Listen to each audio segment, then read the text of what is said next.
Hello बच्चों, नमस्ते। कैसे हैं आप सभी लोग? मुझे उम्मीद है कि आप लोग अच्छे होंगे। तो आज के इस वीडियो में हम लोग सॉल्व करने वाले हैं क्वेश्चन नंबर 8। ठीक है, ये कहाँ पर है? ये है पेज नंबर 87 पर। तो चलिए सब लोग अपनी टेक्स्ट बुक ओपन कर लीजिए और क्वेश्चन आपको टेक्स्ट बुक में देखना है, आंसर मैं आपको यहाँ पर बताऊंगी। ओके, तो क्वेश्चन क्या है देखिएगा।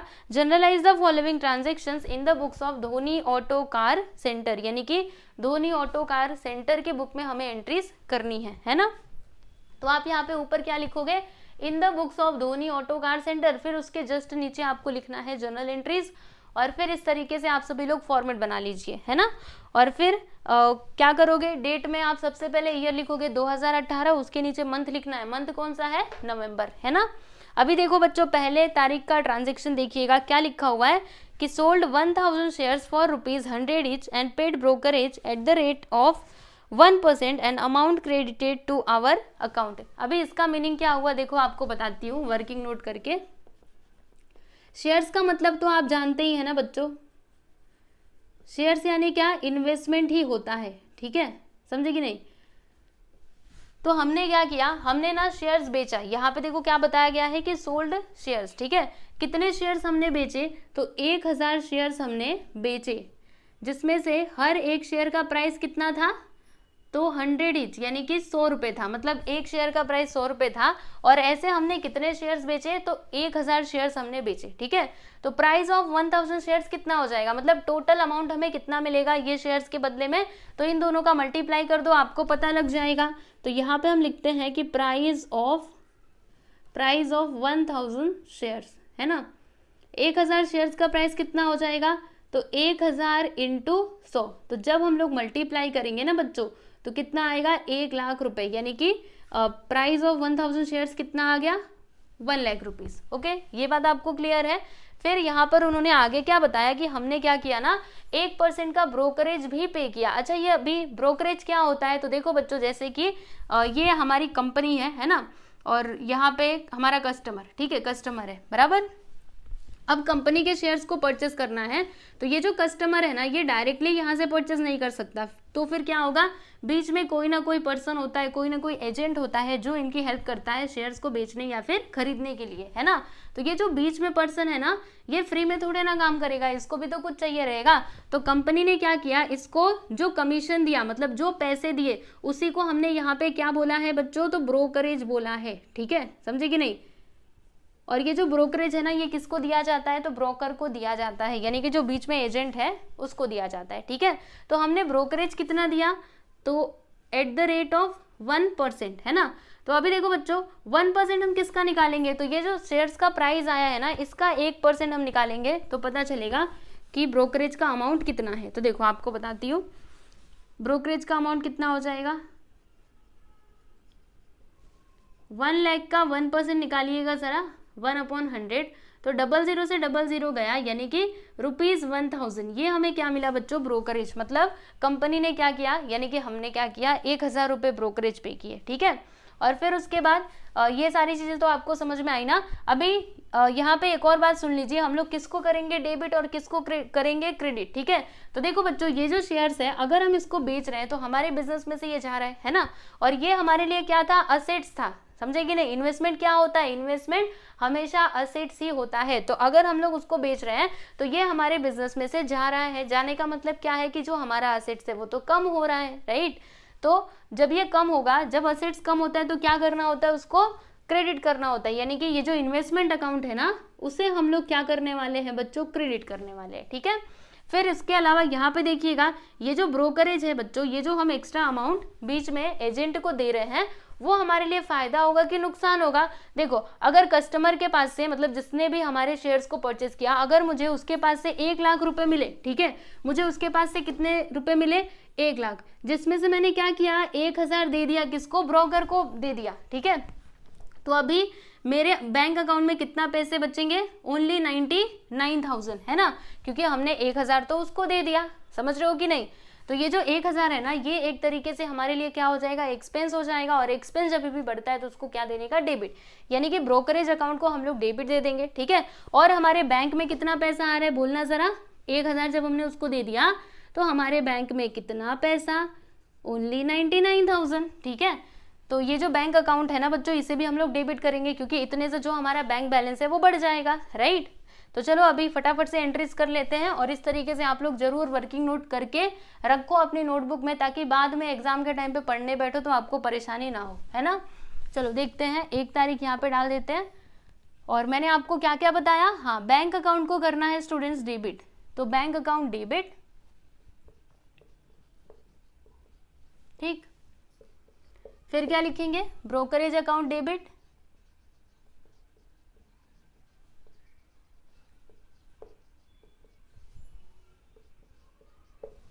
टू इन्वेस्टमेंट अकाउंट, इन्वेस्टमेंट, या फिर ना यहाँ पे शेयर्स भी आप लिख सकते हो, टू शेयर्स अकाउंट, ओके। चलो अब इसका अमाउंट हम कैसे लिखेंगे, तो देखो बच्चों बैंक में हमारे कितना पैसा आने वाला है, मतलब कितना आएगा 99,000, है ना। फिर हमने ब्रोकरेज कितना पे किया बच्चों, तो 1,000। अब इन दोनों को मिला करके कितना हो जाएगा, मतलब शेयर्स का एक्चुअल में प्राइस कितना, 1 लाख, समझे कि नहीं। बस इस तरीके से आपका ये वाला जो एंट्री था ये कंप्लीट हुआ। अब इसका नरेशन हम लोग लिखेंगे, क्या लिखेंगे कि being shares sold and brokerage paid, ठीक है।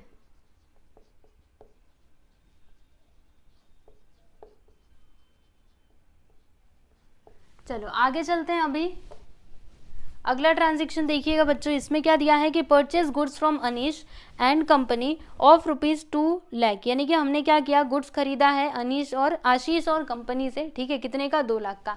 तो अभी इसकी एंट्री क्या होगी, ये तो सिंपल है ना, अगर हम गुड्स को परचेस कर रहे हैं तो वो हमारे लिए एक्सपेंस होता है, यानी परचेस अकाउंट को हम लोग क्या कर देंगे, डेबिट कर देंगे, और यहाँ पे क्रेडिट किसको किया जाएगा। तो देखो बच्चों इसमें कुछ बोला नहीं कि हमने क्रेडिट पे खरीदा है या फिर कैश में खरीदा है, ऐसा कुछ बोला नहीं, लेकिन सामने वाले पर्सन का नाम दिया। और जब भी ऐसा केस होता है तो हम ऐसे अज्यूम करते हैं कि हमने क्रेडिट पे ही सामान खरीदा है, राइट।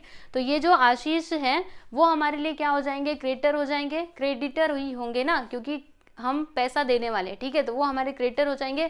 क्रेडिटर यानी क्या होता है, लाइबिलिटी, और लाइबिलिटी बढ़ता है तो उसको क्रेडिट देने का, यानी आशीष एंड कंपनी को हम लोग क्रेडिट दे देंगे, ठीक है।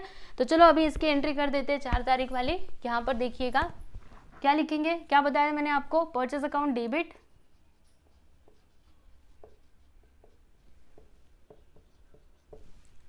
टू आशीष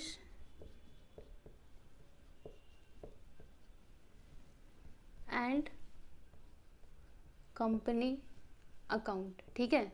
इसका अमाउंट हम लोग देख लेते हैं। तो देखिएगा बच्चों अमाउंट यहाँ पर कितना दिया है, 2 लाख रुपए, है ना।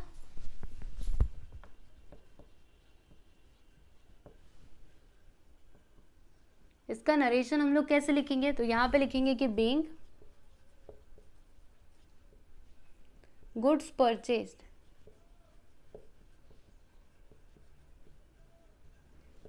ऑन क्रेडिट, है ना, गुड्स परचेज ऑन क्रेडिट,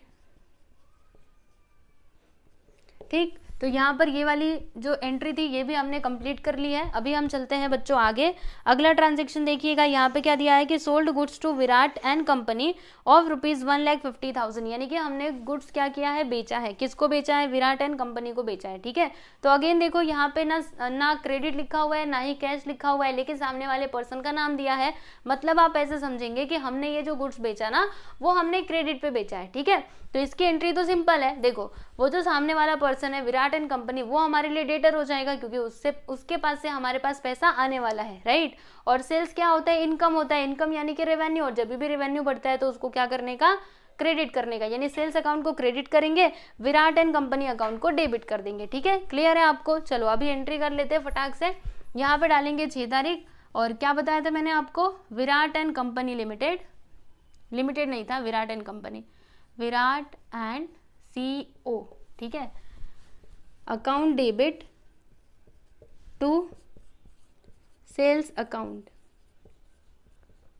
ठीक है। इसका नरेशन क्या आएगा बच्चों, तो यहाँ पे हम लिखेंगे कि बीइंग सोल्ड गुड्स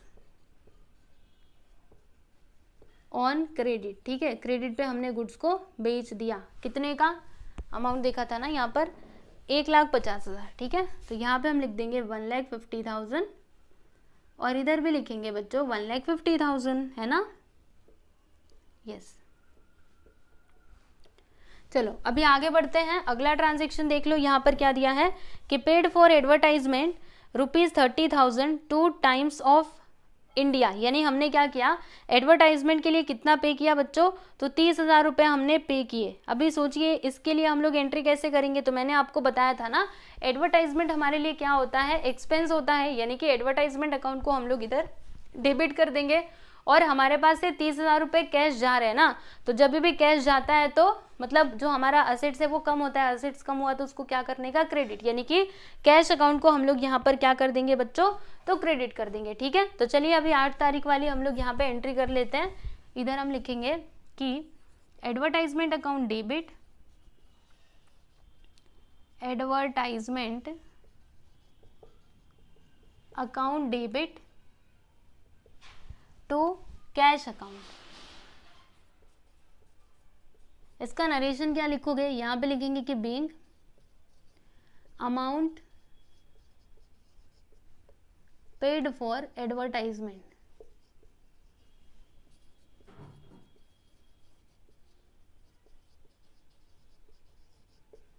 ठीक है, और फिर इसका जो अमाउंट है वो कितना था, 30,000, तो हम इधर लिख लेते हैं 30,000, यहाँ पर भी और यहाँ पर भी। ठीक है, समझ गए ना अच्छे से। चलो जी अभी हम लोग आगे बढ़ते हैं और 10 तारीख वाला ट्रांजेक्शन आप लोग देख लीजिए। इसमें क्या दिया है कि paid for printing and stationery ₹7,000। ये तो और भी सिंपल है, हमने प्रिंटिंग और स्टेशनरी के लिए कितना पे किया, तो 7,000 रुपये। ये तो सिंपल है, बताओ प्रिंटिंग एंड स्टेशनरी आपका क्या हो जाएगा, एक्सपेंस हो जाएगा, और दूसरी चीज आपके पास से कैश जाएगा, यानी कि प्रिंटिंग एंड स्टेशनरी अकाउंट को डेबिट करने वाले हैं और कैश अकाउंट को क्रेडिट करने वाले हैं। ठीक है, सिंपल है ना। कभी कभी एंट्रीज बहुत ही सिंपल होती हैं और कभी कभी कैलकुलेशन ज़्यादा होता है। ठीक है, चलो क्या लिखेंगे, printing and stationery account debit, printing and stationery account debit. ये देखो मैंने लेजर फोलियो वाला कॉलम नहीं बनाया, भूल गई थी शायद।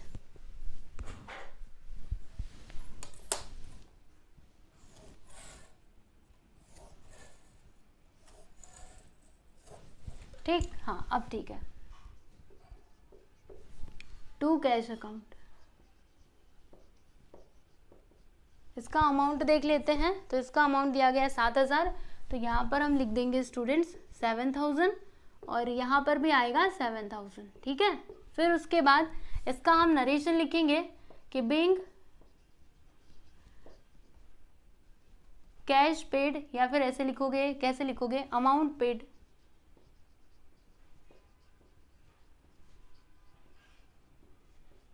For printing and stationery.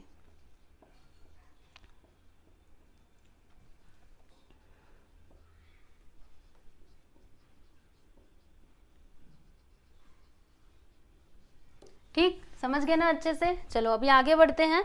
अगला यहाँ पर देखिएगा बच्चों 12 तारीख वाला है, उसमें क्या दिया है कि purchase goods from Prakash and company of ₹1,50,000 eight the rate of 18% GST। यानी कि हमने क्या किया, गुड्स हमने परचेज किया है। ठीक है, कहाँ से, प्रकाश के पास से, कितने का, 1,50,000 का, और इसके ऊपर हमने GST भी पे किया। ठीक है, और देखो बच्चों यहाँ पे इन्होंने कुछ बताया नहीं कि हमें अमाउंट बैंक में मिला या फिर ये कैश में मिला, ऐसा कुछ लिखा है क्या, नहीं लिखा है ना।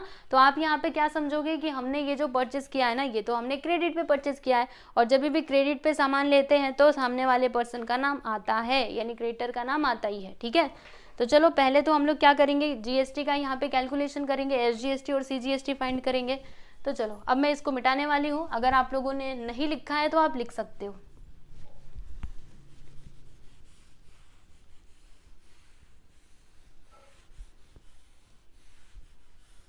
वर्किंग नोट नंबर 2, ये दूसरा है।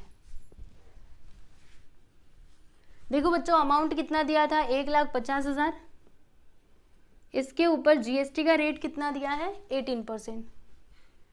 ये है GST का रेट, है ना। तो अगर GST इतना है, ये GST है, तो फिर CGST और SGST का रेट कितना हो जाएगा, rate of CGST and SGST। तो इसी का हम आधा कर देंगे ना, तो 18 का आधा कितना होता है, 9% होता है, बराबर। अभी CGST और SGST हम लोग इधर कैलकुलेट कर लेते हैं। तो CGST which is equal to क्या होता है, SGST, तो इसका 9% कितना आएगा, 1,50,000 का 9% देखो कितना हो जाएगा, 00 से 00 गया, 900 900 और 95 से क्या होता है 45, फिर 4 आ गया, फिर 9 1 9, 9 4 13, यानी कि 13,500 रुपये। तो ये हमें क्या मिला, CGST और SGST का अमाउंट मिला, है ना। अभी देखो बच्चों यहाँ पे हम लोग एंट्रीज कैसे करेंगे। पहला तो परचेज हमारे लिए क्या होता है, एक्सपेंस होता है, यानी परचेज अकाउंट को हम लोग करने वाले हैं डेबिट, ठीक है। कितने तारीख का है ये, 12 तारीख का। देखो मैं यहाँ पे करके बताती हूँ आपको, परचेज अकाउंट डेबिट,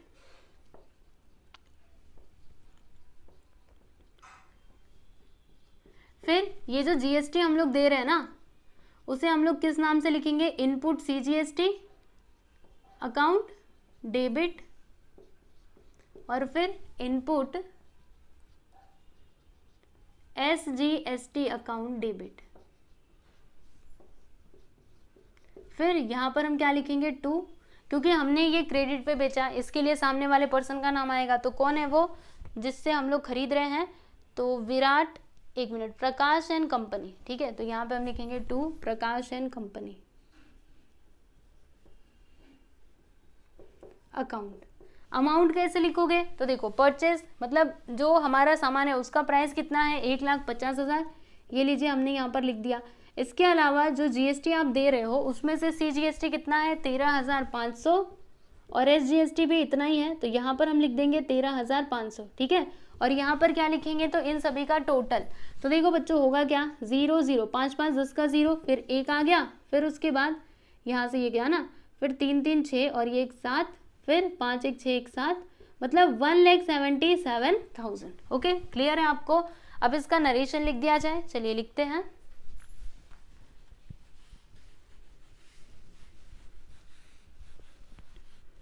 क्या लिखेंगे हम, परचेज गुड्स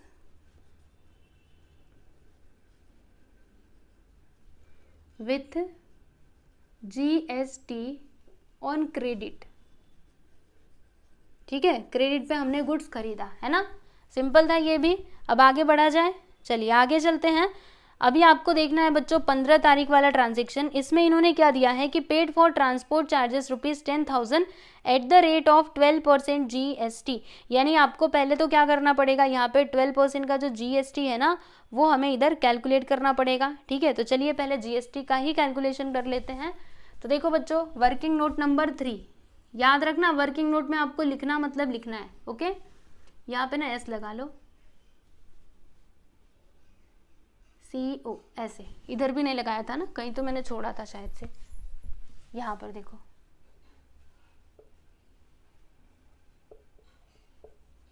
ठीक है। चलो देखते हैं, यहाँ पे इन्होंने क्या बोला कि हमने ट्रांसपोर्ट चार्जेस पे किया, तो ट्रांसपोर्ट चार्जेस का अमाउंट कितना है, 10,000 है ना, और GST का अमाउंट कितना है बच्चों, तो 12%। अब इसका GST हम लोग कैलकुलेट कर लेते हैं, तो 10,000 का 12% कितना आएगा, सोचिए जल्दी से। तो देखिए आप लोग को बताती हूँ।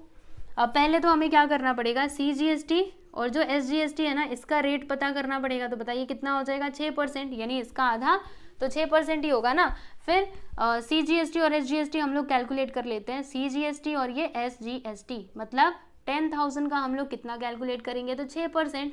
तो होगा क्या बच्चों, देखिएगा 00 से 00 कैंसिल, फिर इन दोनों का जब हम लोग मतलब मल्टीप्लाई करेंगे तो कितना आएगा, 600, यानी कि SGST और CGST कितना आया, 600 आया, ठीक है। CGST भी 600 और SGST भी 600, बराबर। अब इसके लिए एंट्री कैसे आएगी पता है आप लोगों को, तो सुनिए, ट्रांसपोर्ट चार्जेस क्या होता है, हमारे लिए एक्सपेंस होता है, यानी कि ट्रांसपोर्ट चार्जेस को हम लोग क्या करेंगे, डेबिट करेंगे। कितने से डेबिट करेंगे, 10,000 से, बराबर। और ये जो टैक्स यहाँ से मतलब हम जो पे कर रहे हैं वो हमारे पास से जा रहा है ना, और अगर टैक्स आपके पास से जाता है तो हम क्या लिखते हैं, इनपुट लिखते हैं। क्या लिखते हैं, इनपुट, ठीक है।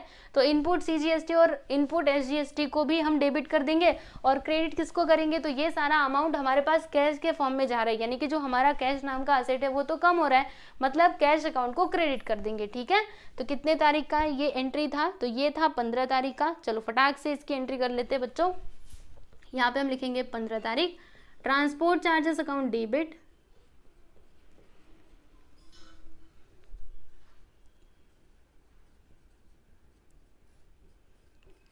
फिर इनपुट, मिटा दो इसको, रुको, ट्रांसपोर्ट चार्जेस लिख लेते हैं, कितना दिया है 10,000। फिर हम क्या लिखेंगे, इनपुट CGST अकाउंट डेबिट, कितने से, 600 से, तो यहाँ पे हम लिख देंगे 600। फिर इनपुट SGST अकाउंट डेबिट,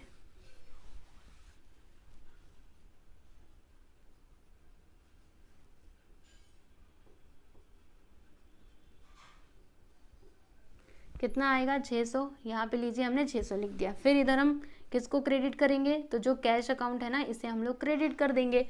तो बताइए कितने से होगा, तो यहाँ पे आएगा बच्चों कितना, देखो 0 0, 6 6 12, 1 आ गया, फिर यहाँ पर मतलब 11,200 है ना, इतना ही तो आएगा। यस, अब इसका हम नरेशन लिख देते हैं, यहाँ पे लिखेंगे कि being transport charges paid, transport charges paid with GST, GST के साथ हमने ट्रांसपोर्ट चार्जेस पे किया। ओके, क्लियर है। चलो जी आगे बढ़ते हैं। अगला ट्रांजेक्शन देख लीजिए बच्चों, इसमें क्या दिया है कि purchase goods from Vikram and sons ₹1,20,000 at the rate of 18% GST and paid half of the amount immediately. ठीक है, तो इसमें हमें बहुत सारा कैलकुलेशन करना पड़ेगा, है ना। तो आप लोग एक काम करो, पहले तो आप इतना देख लो, फिर मैं आपको मतलब आगे के बचे हुए एंट्रीज बताती हूँ। यहाँ पे और भी एंट्रीज हैं, 20 का, 25 का, फिर 30 तारीख का, 31 और 31, मतलब और यहाँ पे ना कितनी 5 एंट्रीज बची हुई हैं, तो उनको हम लोग आराम से करते हैं ना। पहले आप इतना देख लीजिए, फिर चलो बच्चों अभी आगे चलते हैं और अगला जो ट्रांजेक्शन है ना उसको हम लोग समझते हैं। तो देखिएगा यहाँ पर ट्रांजेक्शन नंबर कौन सा है, 15 तारीख के बाद कौन सा है, 20 है ना। इसमें क्या बोला गया था कि purchase goods from Vikas and sons ₹1,20,000, यानी कि हमने गुड्स कितने का खरीदा, तो 1,20,000 का। ठीक है, और उसके ऊपर हमने GST कितना दिया है, तो 18% का GST, मतलब GST का रेट कितना है 18%। ठीक है, फिर आगे उन्होंने क्या बोला कि and paid half of the amount immediately, यानी कि आधा अमाउंट हमने क्या कर दिया, तुरंत के तुरंत पेमेंट कर दिया, यानी जितना भी हमें पेमेंट करना था उसमें से आधा अमाउंट हमने तुरंत के तुरंत पेमेंट कर दिया, तो बाकी का बचा हुआ कब करेंगे, तो वो हमने उधारी पे कर दिया। ठीक है, यहाँ पे क्रेडिट के बारे में कुछ लिखा नहीं है, लेकिन फिर से बोल रही हूँ आपको खुद से समझना है। अगर आपने आधा अमाउंट ऐसे दे दिया तो बाकी का बचा हुआ अमाउंट का क्या हुआ, वो उधारी पे है। ठीक है, तो ऐसे करके आपको समझना है। तो चलो पहले तो हम लोग ना एक काम करते हैं, CGST और SGST यहाँ पे कैलकुलेट कर लेते हैं। तो देखो CGST और SGST का रेट कितना हो जाएगा बच्चों, पता है ना आप लोगों को, 9% हो जाएगा। ठीक है, तो देखो CGST which is equal to क्या होगा, SGST, तो कितना हो जाएगा 1,20,000 का 9% कैलकुलेट करो, तो 00 से 00 कैंसिल हो गया, और 12 लाइन का क्या होता है 108 होता है ना, 9 2 18, हाँ 108, और ये 20 यहाँ पर, यानी कि 10,800 क्या आ गया बच्चों, CGST और SGST। मतलब टोटल कितना अमाउंट हमें पे करना पड़ेगा, अगर हमें वो सामान चाहिए तो टोटल हमें कितना अमाउंट देना पड़ेगा। तो देखो एक तो ये आपको देना पड़ेगा, इसके अलावा SGST और CGST भी, मतलब टोटल अमाउंट कितना आ जाएगा, पहले आप इसको समझिएगा। टोटल कॉस्ट, ये जो 1,20,000 है ना, इसमें हम लोग 10,800 और फिर ये 10,800 इन दोनों को प्लस कर देंगे। तो जब आप ऐसा करेंगे तो आंसर क्या आएगा पता है आपको, देखो ये 0 ये 0 ये 0, तो यहाँ पे आया 1 0, फिर ये वाला इधर आया, फिर 8 8 16 और ये गया, तो 1 आया, फिर 0 0 0, मतलब इधर 1, फिर 1 2 और ये 4 हो गया, मतलब 1,41,600 क्या आया बच्चों टोटल अमाउंट, यानी इतना अमाउंट हमें क्या करना है, वो गुड्स के बदले में पे करना है। ठीक है, इतनी बातें समझ में आई। तो देखो अभी हमने क्या देखा था, इन्होंने यहाँ पे बोला था कि हमने क्या किया कि half of the amount paid immediately, मतलब जितना भी अमाउंट हमें देना था उसमें से आधा अमाउंट हमने तुरंत के तुरंत पेमेंट कर दिया। तो देखो बच्चों अभी ना इसका आधा हम लोग निकालेंगे, देखो आधा हमने तुरंत के तुरंत पेमेंट किया, यानी कैश में पेमेंट किया रहेगा, बराबर कितना, आधा, तो आधा बचा हुआ कहाँ पर जाएगा, तो वो क्रेडिट में चला जाएगा, यानी कि उधारी पर। ठीक है, अब इसका आधा निकालिए, मतलब 2 से डिवाइड करना पड़ेगा, चलो करते हैं।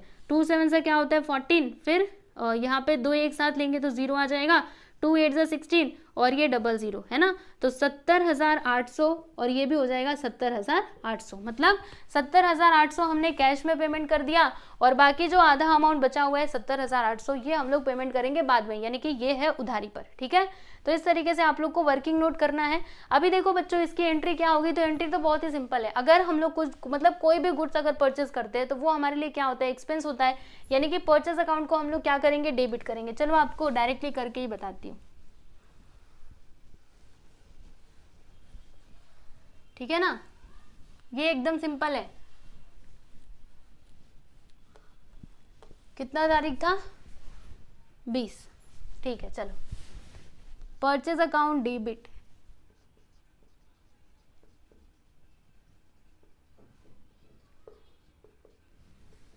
कितने से ये डेबिट होगा पता है आप लोगों को, तो देखो ये जो गुड्स है उसका प्राइस कितना है, 1,20,000, तो ये 1,20,000 से हो जाएगा डेबिट, तो यहाँ पे हम लिखेंगे 1,20,000,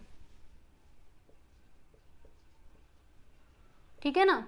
फिर उसके बाद हमने CGST और SGST भी दिया, तो जब हम पे करते हैं तो उसको हम किस नाम से जानते हैं, इनपुट के नाम से, तो इधर हम क्या लिखेंगे, input CGST account debit and input SGST account debit. Amount कितना आएगा, तो यहाँ पर हमने बताया था ना 10,800, इधर भी आ जाएगा 10,800, ठीक है। इतनी बातें समझ में आई। अब उसके बाद हमने इधर क्या देखा था कि हम लोग कैश में तुरंत के तुरंत कितना पेमेंट कर रहे हैं बच्चों, इतना पेमेंट कर रहे हैं, तो इतना कैश हमारे बिजनेस में से चला जाएगा, और कैश गया मतलब जो हमारा असेट्स है वो कम होगा, और जब भी असेट्स कम होता है तो उसको क्रेडिट देने का, यानी कि कैश अकाउंट को हम लोग यहाँ पर क्रेडिट दे देंगे, तो क्या लिखेंगे, टू कैश अकाउंट बराबर। और अमाउंट यहाँ पे कितना लिखोगे, तो ये वाला अमाउंट हम लिखेंगे ना, कितना, 70,800, क्योंकि इतना कैश हमारे पास से जा रहा है बराबर। और ये जो है ये बाकी का बचा हुआ आधा अमाउंट ये तो क्रेडिट पे है, ठीक है। तो जब भी ऐसा उधारी पे रहता है तो हम लोग क्या करते हैं, हमारे क्रेडिटर का नाम लिखते हैं। तो हमने ये गुड्स कहाँ से खरीदा था, देखो वहाँ पे लिखा है विक्रम एंड सन्स, तो विक्रम एंड सन्स हमारे लिए क्या हो जाएंगे, क्रेडिटर हो जाएंगे। तो क्रेडिटर यानी क्या, लाइबिलिटी, लाइबिलिटी बढ़ी तो क्या करो, क्रेडिट करो, मतलब ये जो है ना विक्रम एंड सन्स इनको हम लोग क्रेडिट कर देंगे, तो यहाँ पे लिखेंगे to Vikram and sons account, ठीक है। कितने से, तो 70,800 से, समझे। तो आप लोग देख सकते हो हमने ये एंट्री कंप्लीट कर ली। अगर आप इसका टोटल करोगे और इसका करोगे तो दोनों का अमाउंट क्या आएगा, सेम ही आएगा, ठीक है। नहीं भरोसा है तो करके देख लो, अभी पता लग जाएगा। इन दोनों को जोड़ो, 70,800 और ये 70,800, तो 0 0 8 8 16, देखो आया कि नहीं, 1,41,600। और जब हमने इसका टोटल यहाँ पर किया था तो भी इतना ही आया था, ठीक है। अभी हम इसका नरेशन लिख देंगे, क्या लिखेंगे बच्चों कि being purchased goods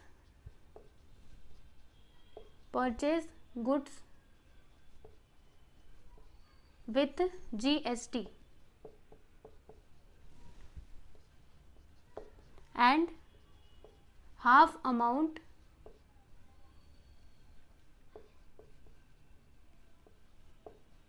paid immediately, ठीक है।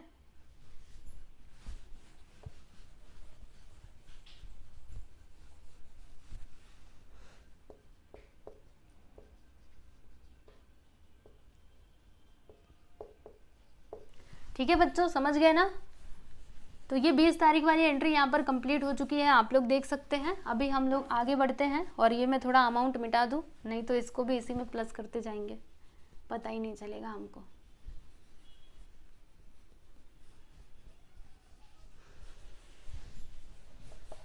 चलो अभी आगे वाला हम लोग ट्रांजेक्शन देखते हैं।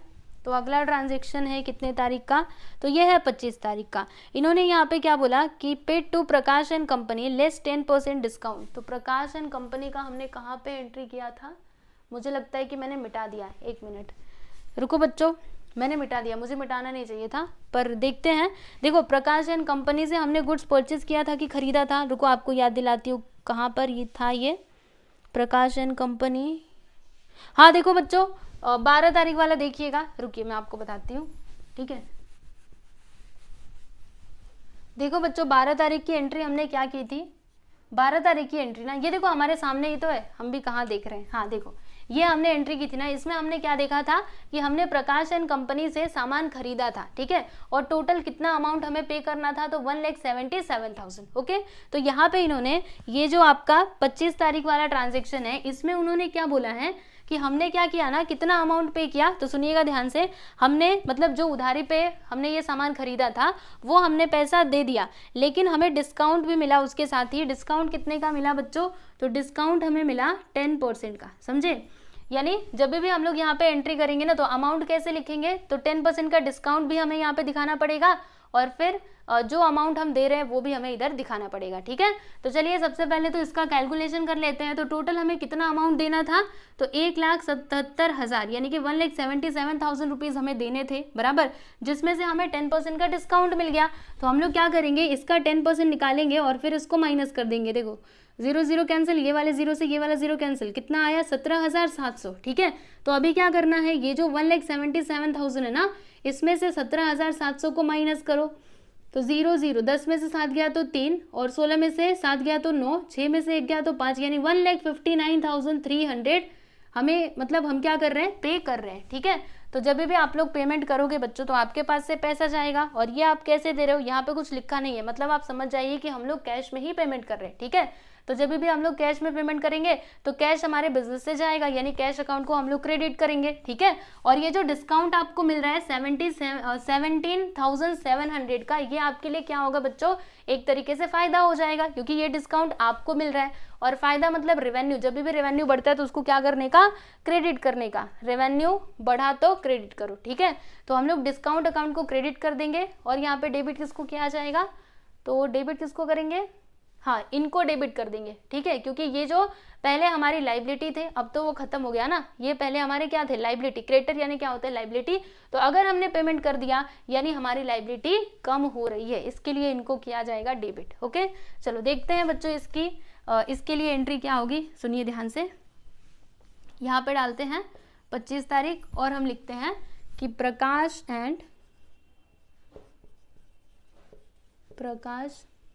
And company account debit to, क्या लिखेंगे, to cash account to discount account, ठीक है। तो यहाँ पर कितना अमाउंट आएगा बच्चों, कितना अमाउंट हमें पे करना था, तो 1,77,000। ओके, और कैश अकाउंट में हम क्या लिखेंगे, मतलब कितना हमारे पास से कैश जा रहा है, इतना जा रहा है 1,59,300, और डिस्काउंट हमें कितने का मिला, तो 17,700 का। तो यहाँ पर हम लोग लिख देंगे बच्चों 17,700। समझा ना आप लोगों को, कैसे किया हम लोगों ने। अब इसका हम नरेशन लिखेंगे यहाँ पर, तो नरेशन में क्या लिखना होगा, big amount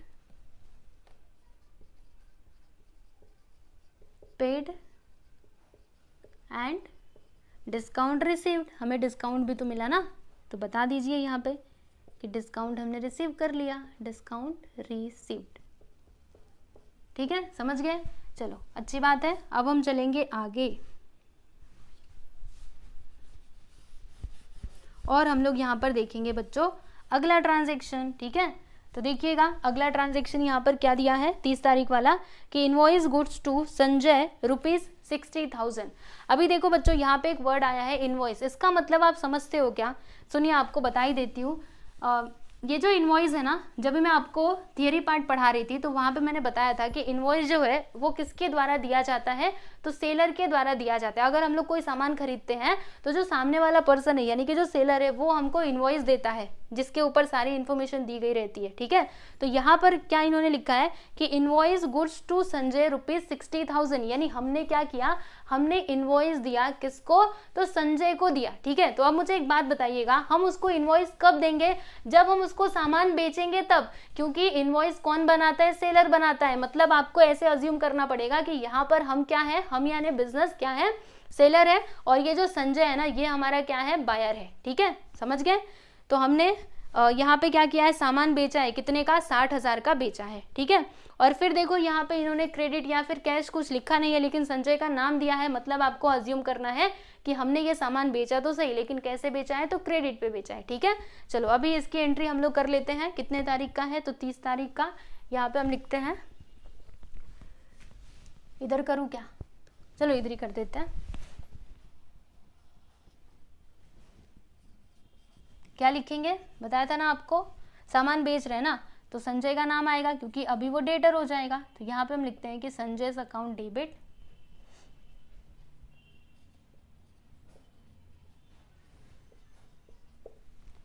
to sales account, amount आएगा 60,000 दोनों जगह, ठीक है। फिर इसका हम नरेशन क्या लिखेंगे स्टूडेंट्स, यहाँ पे लिखेंगे कि being sold goods to Sanjay, ठीक है, समझ गए। तो आप लोग देख सकते हो हमने ये वाला ट्रांजैक्शन भी कंप्लीट कर लिया। अब हम चलते हैं बच्चों आगे, देखिएगा 31 तारीख को क्या दिया है कि संजय रिटर्न गुड्स ऑफ ₹10,000, यानी कि संजय ने क्या किया, 10,000 का सामान हमको रिटर्न कर दिया। देखो हमने उसको सामान बेचा कितने का था, 60,000 का, जिसमें से 10,000 का सामान उसने हमें रिटर्न कर दिया।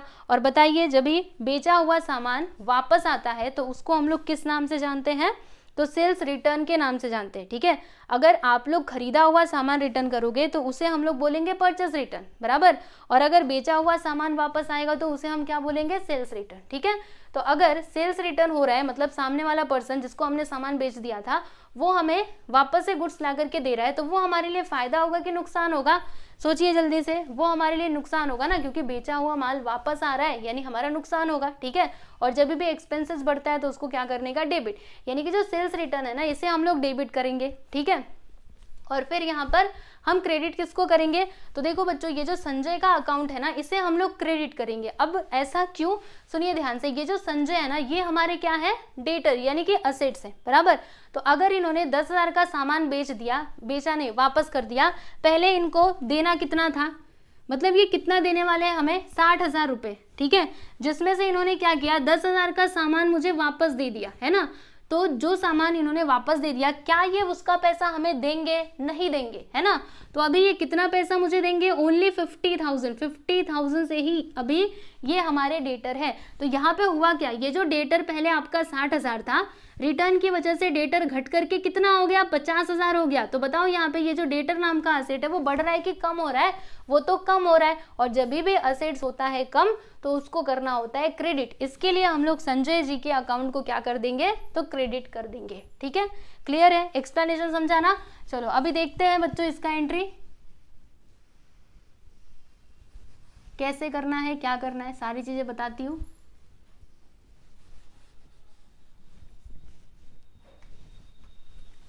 $31 क्या बताया था आपको, सेल्स रिटर्न अकाउंट डेबिट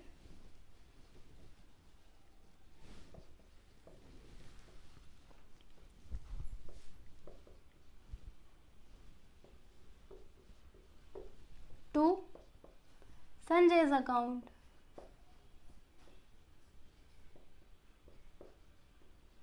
कितने का सामान वापस किया, 10,000 का, तो यहाँ पे लिख दो 10,000।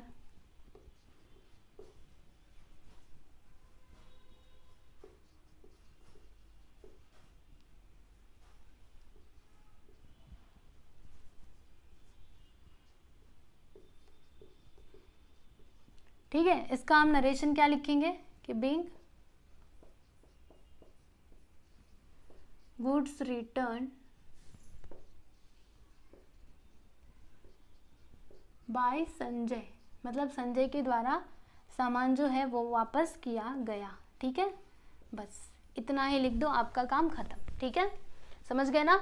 अभी हम आगे चलते हैं, लास्ट वाला ट्रांजैक्शन देख लो बच्चों। इसमें क्या बोला गया है, Sanjay became insolvent and recovered only 50 पैसे in a rupee as final settlement from him, ठीक है। तो देखो बच्चों मैं आपको इसका ना वर्किंग नोट अच्छे से करके बताती हूँ, क्योंकि आपको ऐसे ये नहीं समझेगा, है बहुत सिंपल, लेकिन ये आपके लिए पहली बार है ना, इसके लिए आप नहीं समझ पाओगे, तो मैं आपको पूरा अच्छे से लिख करके बताती हूँ। देखो बच्चों, इन्होंने यहाँ पे क्या बोला है, ये जो 31 तारीख का ट्रांजेक्शन है ना, इन्होंने यहाँ पर बोला कि ये जो संजय है ना, ये क्या हो गया, इंसॉल्वेंट हो गया। इंसॉल्वेंट का मतलब आप समझते हो, इंसॉल्वेंट मतलब पूरा के पूरा ये कंगाल हो गया, यानी कि इसके पास से पैसा अभी हमें नहीं मिलेगा। ठीक है, इसके पास से पैसा हमें मिलना कितना था, तो देखो पहले कितना मिलना था, 60,000, जिसमें से उसने क्या किया, समझिएगा पूरा कैलकुलेशन देखते हैं।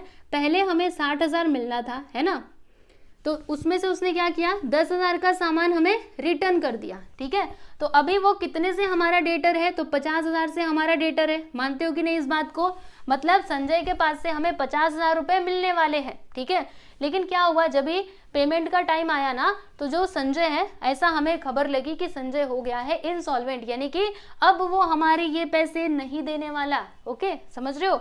और फिर उन्होंने आगे देखो यहाँ पे क्या लिखा गया है, मतलब क्या लिखा है कि एंड रिकवर्ड ओनली 50 पैसे in a rupee as final settlement from him, यानी कि वो तो पूरा के पूरा इंसॉल्वेंट हो चुका है, लेकिन कैसे भी करके उसके पास से हमें कितना पैसा मिल सकता है, मतलब उसकी कोई प्रॉपर्टी वगैरह या फिर कुछ भी होएगा।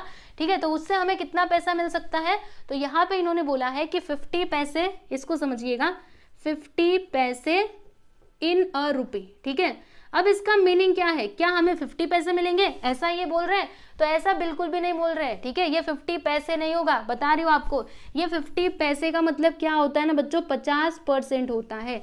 आप बोलेंगे कैसे, तो सुनो तो सही, ये 1 रुपया आपका क्या होता है, 1 रुपया मतलब 100 पैसा होता है। ठीक है, और 50 पैसे मतलब क्या होता है, आधा। देखो 1 रुपया मतलब ये पूरा के पूरा 1 है, बराबर, और 50 पैसे यानी क्या, 1 रुपए का आधा। ठीक है, 1 रुपए का आधा क्या होगा, 50 पैसे हो गए ना, तो वही यहाँ पे बोला गया है कि 1 रुपए में 50 पैसे हमें रिकवर्ड होगा, यानी कि 50% जो पैसा है ना वो हमें मिलेगा, समझे कि नहीं, और 50% पैसा हमें नहीं मिलेगा। ओके, मेरी बातें आपको समझ में आई।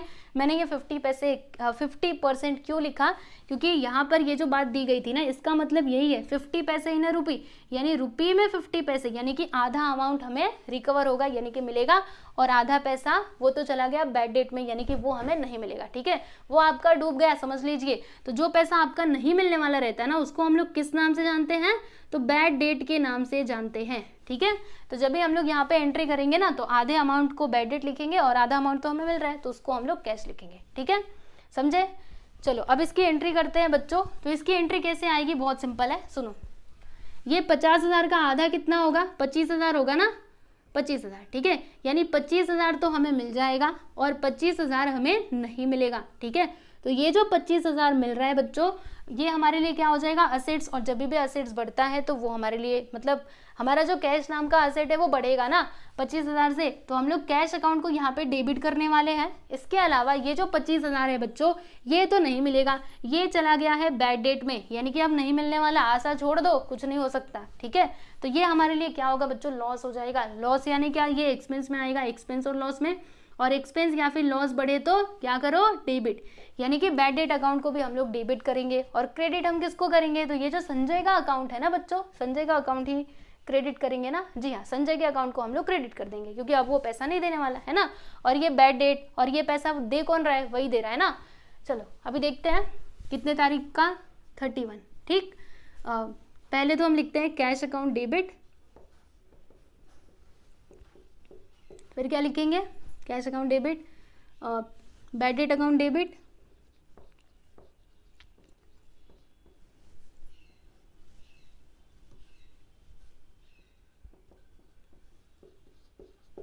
To Sanjay's account. मतलब ये जो हमारा डेटर हम इसको बोल रहे थे ना, अब ये खत्म हो गया पूरा के पूरा, इसलिए हमने इसको क्रेडिट कर दिया। ठीक है, संजय's अकाउंट। अमाउंट कैसे लिखेंगे, बहुत सिंपल है, सुनो।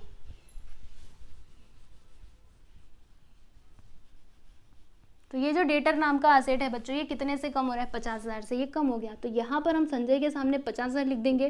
तो ये 50,000 में से 25,000 तो हमें कैश में मिल रहा है, बाकी 25,000 गया बैड डेट में, मतलब ये अब खत्म, अब नहीं मिलने वाला, कोई आशा मत रखना। ठीक है, जब आशा नहीं रखते ना, तब ये वाला वर्ड हम यूज करते हैं। ठीक है, और जब तक हमें आशा रहती है कि मिलेगा मिलेगा, तो फिर हम उसको डेटर कहते हैं, लेकिन जब पता चला कि अब वो इंसॉल्वेंट है, पैसा नहीं देगा, तब हम उसको लिखते हैं बैड डेट नाम से। ओके, चलो अब इसका जो नरेशन है वो हम लिख देते हैं, क्या लिखेंगे, being 50% of amount recovered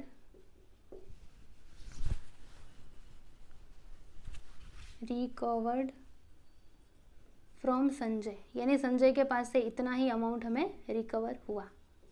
okay, समझा आपको कैसे किया हमने? यस, तो यहाँ पर ये वाला ट्रांजैक्शन जो था इसके लिए भी हमने एंट्री कर ली है। अब इसके आगे और कुछ है क्या, चलो देख लेते हैं। तो यहाँ पर देखो बच्चों, क्वेश्चन में अब कुछ भी नहीं है, बस यही आपका लास्ट था, है ना। तो बस इतनी ही एंट्रीज थी, सारी की सारी हमने कर ली। अब हमें क्या करना है, तो टोटल करना है। चलो अभी मैं टोटल करती हूँ, आप भी कीजिएगा और मैं भी करती हूँ, फिर हम लोग जो भी अमाउंट आएगा उसको मैच कर लेंगे।